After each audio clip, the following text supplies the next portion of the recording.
Cracking day for a hardtail.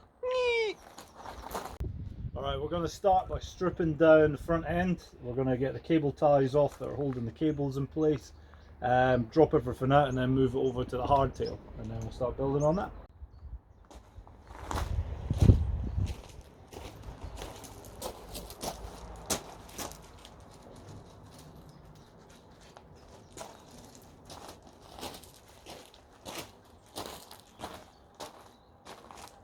So first thing we're going to do is we're going to take the front wheel off, 6mm Allen key, and we're just going to torque it off. Notice how tight it is. It's not very tight, it's not meant to be over tightened, and that's what ends up rounding them. So we're just going to take that out, and then this will allow us to drop the wheel out. Hold the wheel, pull the bolt, drop. We're going to take the cable ties off, just so that when it drops I can pull them clear. So just wee snips. And the whole thing, because it's externally routed, is dead easy to take things apart, maintain and get them back off again. We're going to take the back wheel off just to make it easier to move around. Now, there's a few things. This is the 11-speed NX Sram, which is on the Bossnut Evo. So what you can do is you can swing the rear arm here around and lock it in position so that it gets out of the way. So if we do that, a little plunger there, hold it in place, and it'll lock into place. And now that means that this can get out of the way. Because it's the Evo, it's a quick release, so I'll lever at the back and the whole assembly just drops out, making it dead easy to get out of the way. Now we're going to remove the rear mech from the hanger. It's a 5mm Allen key it slots in, and there we go. Take the bracket off with the caliper in its entirety, 5mm. It holds these bolts in place. Take that out as well. Top mechanical tip for you is just put the bolt back into the mount for the time being, so you don't lose the bolt or forget where it's going. Done. I'm going to remove the rear shock. Instead of having to break the cables and having to bleed brake systems and stuff, I'm going to just remove this, and that allows me to bypass it and bring it all out. So again, 5mm. Now it is a through bolt, so there's a back end, so there's a 5mm Allen key I'm putting at the back. Good maintenance thing is to do this every now and again. Take it apart, grease, and then reassemble using the right torque. Right, with this removed, again the usual, just put the bolt back in place, that way none of the washers can come free, everything's held in place. Just going to rotate that out of the way, and then it means that these cables can just be lifted and out. Release the chain so that we can get the derailleur out of there and moved onto the other bike. So with the tool, it's just a squeeze, and then that separates them all out. So the 5 is for torquing down the entire set. It's not designed to be really tight. It's only designed to take out the play in the system with regards to the spacers underneath and holding everything in place. The thing that's actually holding them in place is the 2 pinch bolts on the stem, which are here, and then they're crossed, so there's another one here, which are both 4mm. I'm not going to take them all the way off, I'm just need to nip them off. So I'm going to take them off quarter, half, quarter, whole turn, and then same again, so quarter, half, 3/4, full turn. And we know that when we come to tighten up, it's going to be roughly about a turn. It's going to be a 5mm. So the moment I take this bolt off completely, it's going to drop, so I'm holding underneath on the crown there. You could also use bungee cords as well. Wife in the background laughing for some unknown reason. Doing a video! You pillock. So take the top off, holding on at the bottom end. Long thread, and then it allows it to drop down with a wiggle. So you're going to have to grab all of the spare bits and pieces as they come off. So stem to start with, all the spacers, and then the rest can stay in place as you drop it through, like so. We're going to be storing the frame away without the forks being in place. Now, we'd like to point out, these are still the original headset. Every now and again I'll take them apart and pop the seal out, flush them out with white spirits or something like that, and then repack them with grease. So going to put that in place on the bottom end. Going to pass a cable tie through all of this assembly. When it's in storage in a box or wherever I'm going to put it for the time being, that whole thing is together, it's not going to go anywhere. The seat post that I'm going to use for the hardtail is actually the original Bossnut one. So this is the hardtail we're building up. It's from Brand X frames, the HT01, so hardtail, 27.5-inch wheel, 650B, and basically all the components from a Bossnut will fit on it. Trail dog at the back. So it's a 30.9mm seat post that comes with the Bossnut, but this is actually 31.6 to be exact. So what we're going to do is we have a shim. So just like this, shim on seat post, and the seat post gets dropped in like so. Brand X, so keeping obviously with the frame, which is good. This particular one is 34.9mm, which matches the frame, which is the exact same as the Bossnut. This is what we're going to be fitting. It's from the newer Bossnut, the 2020, the Sram system with the controversial power spline. But interestingly, on the bottom, cross-country use only, which is going to be fine for this bike, but kind of questionable for the Bossnut, because we want to be able to take these things off and service them. As we've got a little bit of copper slip that I'm just going to add there. When we have a look, you'll see that there's a flange on this side that needs to be tightened right up against the frame so that we've got the right spacing, and then obviously the rest of the place taken up on the other side with this cut. This side is reversed, so we're going to be rotating in the opposite direction. So the trick is if you move or rotate forward against the thread, if you like, you'll feel it drop, and when you feel that, then you know you're not going to cross thread. And you see how easy it is. I'm turning it in by hand. That's how easy it should be. We have our tool, and this is designed to fit into the splines here, and it's quite big. This is a 32mm socket, so I've had to find an adapter as well. So we'll put it on here. Got my torque wrench, it's already set, loosening way if you like normally, but it's tightening, and we're just gonna push down until we can feel the click. Just nice and tight there, and then we're just going to do the same on the other side. Full install bottom bracket, V8 DMR pedals. It was Simon Pittman I got this from the group, so thanks Simon. I'll use it for cross country only so it doesn't disintegrate and explode into a fireball of flames. Forks that you see here is actually from Nick Brown. Got them from the group as well, so cheers Nick.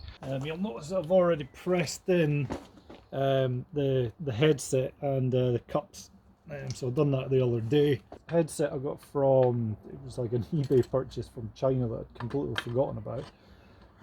So I do have another headset that was going to go on. Also the stack for this one is a little higher, so I've had to steal off a couple of spacers that were kicking around my tool drawer. You'll notice that they're different thicknesses, unfortunately. So not good for the OCD among us. And there is the stem. Top cap. Loosely turn that on by hand, and then that way I can let go of the assembly. HT01, it's externally routed cable, so it actually makes the install a bit easier. So again, you've got the same idea. We use the lips. Excuse the white cable ties, as it's locked down I can't go get black ones, and it's the only ones I've got kicking about in my shed. So again, 5mm bolts for the back end, and I'm just going to mount these temporarily, not tight at all. I'm going to cable tie this brake cable to the frame. The rear wheel, let's see if we've got the clearance. Now the frame, they say, has a rear end clearance for tyres of 2.3, and this is a 2.3 high roller. That is looking good. Here's an idea of how much clearance you're going to have. That's a 2.3. Definitely got room height wise, but not to the sides. And down here, very tight. In she goes. So Nick Brown again with the front fork. It was a bare fork, so I had to buy a Brand X through axle for it. Anyone interested, it's 148mm long. So Brand X recommend 10 Newton meters, which is about the same as the others. So just to give you an idea of what 10 Newton meters is, as it click in there, a 1/8 turn to there. So you see that just with my thumb, that's as tight as it needs to be. The other good thing with Brand X is on the other side, they also have an Allen key slot. So if you do wreck one side, rounding off using the wrong tool, badly fitting tool, you can get at it at the other end, so quite a good idea. Essentially, we're not replacing a chain here, we've got no idea what chain length it should be. So to find out, we root it in. Now it's a narrow wide front chain ring here, so we need to make sure that we're routing it correctly so that the narrow sections of the chain are on the narrow sections of the teeth and vice versa. We route it to the biggest cog and we're going to bring it back in and we're going to see where it lines up. So I can just get that out of the way there. So it's lining up right now with this link right here. Now the rule is, you'll notice that I've missed out the derailleur and went straight around the biggest cog, and the biggest cog in front of us is a 1x system. Whichever one it's closest to, we're going to add 2 links because it's a hardtail. So this is the link here that it would meet, so we're going to move 1, 2 up. Now if we move 2 up to this one, we need to match it so that it's one of the narrower sections, so it's not an outer plate like it is here. It needs to be an inner plate because of how the power links work. So we need to add 1 more so we get the nice spacing. So this is going to be the one that we're taking out. If in doubt, go a little longer. So if we do this, and this goes in there, I've got a fancy tool that backs up to the plate first before you start pushing. Push the pin through.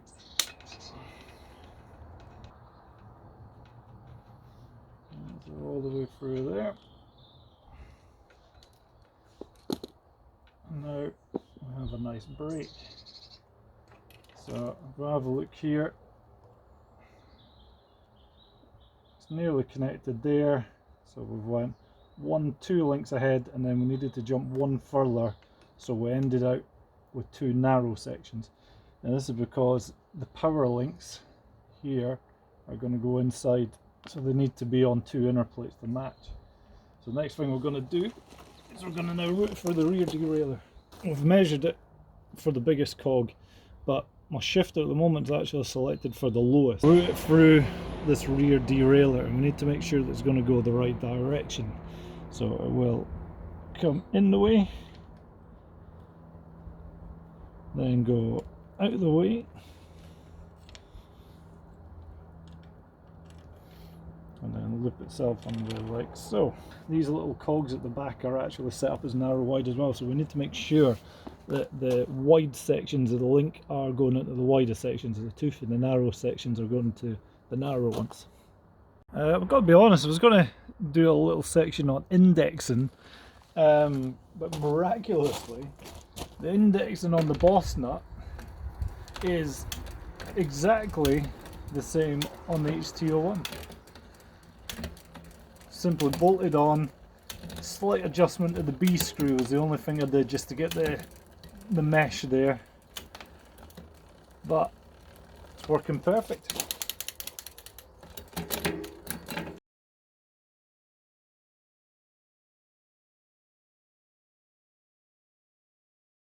So how much did it cost and was it worth it? That's the big question. The HT01 for me, the total cost came to £354.32. That was including buying the frame in the first place. It was totaling up absolutely everything. So there's big purchases there like wheel sets and forks and crank sets, stuff like that.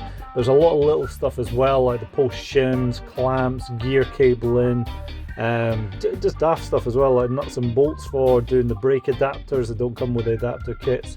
So in total, not too bad. £354.32 for a bike that kind of outguns most stuff at that price range. I couldn't buy a new bike for that, that's for sure, and really struggling to buy a second-hand one that has a similar spec. It's running a 1x11 system, and the closest you can get to that, I suppose, is stuff like the Voodoo Bizango. It's a 29er, which will give you the single crank at the front, but you're still on some tier forks, quite narrow bars, and it comes from Halfords, which isn't a bad thing in itself, but geometry wise, stuff like that is on par. So 27.5-inch wheels. I think the closest thing is probably like a Line 10 from Calibre, but not available at the moment. They do have a new model coming, so unsure how much that will cost, but easily the bike's worth probably a good £600–700 if it was a brand new bike, plus, you know, the little bits and pieces and extras. Other bonuses as well as the weight. It's coming in about 13 kilos or just under, which is about 2 kilos lighter than the Bossnut originally started. But then obviously bits and pieces I've choose specifically. You could build it cheaper, you could build it even more expensive, really go light if you wanted to. So if you were doing a straight conversion, so the HT01 frame and using a Bossnut, which a lot of guys are doing on the group that I'm in, just doing the Bossnut conversion only will cost you about £85-ish, so £65 for the frame, and you'll need to buy a few odds and ends like a seat post shim. You'll need to get yourself a new headset, so just daft stuff like that adds up in the end, but not a lot of money really if your frame was knackered or old and you just fancied a hardtail instead. But yeah, I'd imagine a typical build for these would be £300 to £500. I wouldn't want to spend any more than that. It could maybe be done even cheaper if you didn't mind having cheap components like coil spring forks, heavy wheel set, stuff like that, but it kind of defeats the point and the object of it. So yeah, good build, highly recommended, quite capable. Can't complain, been good.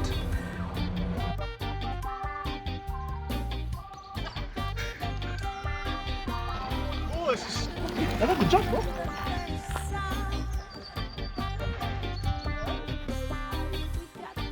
Ha ha ha.